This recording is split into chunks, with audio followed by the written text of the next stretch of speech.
शांतिलता पट्टनायक स्नेहरे समस्ते शांति शांति बोली डाकती। बयस बेसी नुहे 27 वर्ष।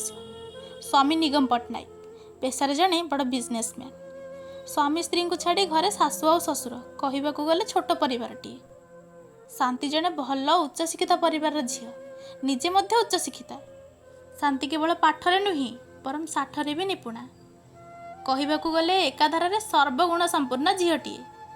बाहाघर आगु स्कूल आ कॉलेज ओडिसी नृत्य केते जे पुरस्कार पाई तार किसी ठिकना नहीं। हेले से पुरस्कार सबू कांथ आलमारी भितर काच कबाट मध्य आबद्ध हो रहीगला ठीक शांतिर इच्छा पर। 23 वर्ष बयस शांतिर बाहाघर होगला। बाहाघर पर परिवार अनिच्छा कारण शांतिर नाचा घरे ताला पड़गला। ता भितर शांति गवर्नमेंट जॉब पाई प्रस्तुत होता एवं तार गोटे गवर्नमेंट स्कूल में विज्ञान शिक्षक भाव में नियुक्ति होबार थिला। हेले से विषय एबे जाए किसी जना पड़ नथिला। से विषय भाभी भाभी शांति रोषेई घर अन्यमनस्क भाव में निजर काम कर। हठात कलिंग बेल शब्द शुणी से चमकी पड़ी।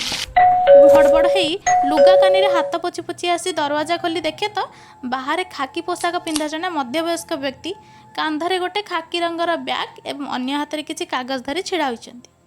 शांति तांको धीर कंठरे लोकटीर पचारिबा आगरू कहीदेला ये घरे नाहांती। लोकटी शांतिर कथा शुणी कहला, मैडम एटा कौन शांतिलता पट्टनायक घर कि? शांति टिके हड़बड़ जाए कहला, आज्ञा। सेठू लोक जनक निजर परिचय देवाक जाई कहले, मैडम मु पोस्ट ऑफिस आसी टिके शांतिलता पट्टनायक को डाकिदेवे कि? तांको नारे गोटे चिट्ठी आसीची। आज्ञा मु निजे शांतिलता पट्टनायक। सेतेबेले गोटे कागज पोस्ट पियन जनक शांतिलता हाथ को बढ़े दे दस्तखत करने को कहला एवं दस्तखत पर तांको हाथ को चिट्ठी खंडिए बढ़े देले। चिट्ठी को धरी घर मुख्य फाटकटी को बंद कर दे चिट्ठी को एपट सेपट कर देखी देखी आसी सोफा पर बसीगला। चिट्ठी को खोली पढ़ा लगिला। चिट्ठी भितर लेखा थाए, mister Shantilata Pattnaik, assistant teacher science.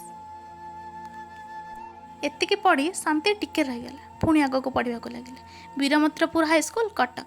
Congratulations dear mister Shantilata Pattnaik, I am pleased to inform you about your selection and teaching job in confirmation for the post of assistant teacher for science। एतिकी ही शांति पाई यथेष्ट कारण थिला खुशी रे पागली होई जिबा पाई। ए खुशी खबर से जणिया पाई धाईगला सासु शशुरंग पाखकू। सेठारे सासु शशुरंग मनोभाव को निज आखि आगे देखि सारिला परे शांतिर हसरे किए पानी मिसे देला परी ता हस टिके फीका पड़गला। पुणी शांति मनरे आशा बांधि थाए स्वामी चिट्ठी देखिला परे बहुत खुशी होई जिबे। स्वामी ऑफिस रो केते बेले आसीबे भाभी भाभी शांति विचलित होते। घरर समस्त कोण से ता भितर बुली सारी थाए। हठात कलिंग बेल बाजिबा देखी खुशी रे धाई जाए गेट खोली दे स्वामी को हाथ कोटी को नहीं धाई गला रोषेई घर आड़ को।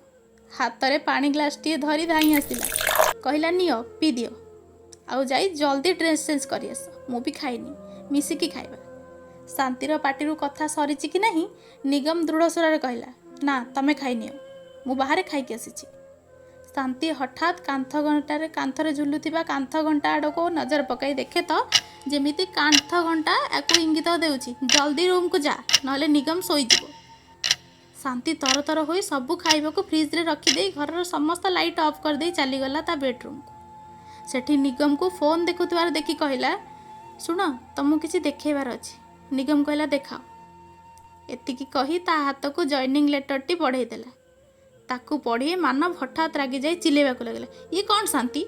मु तुमको केते थर कहिछि तमे घरु बाहर को जाए चाकरी कर, ए कथा मु चाहेनी। तमर कोन खाइबा पीबा लगेबा पिंदेबारे मु किछि अभाव रखिछि कि?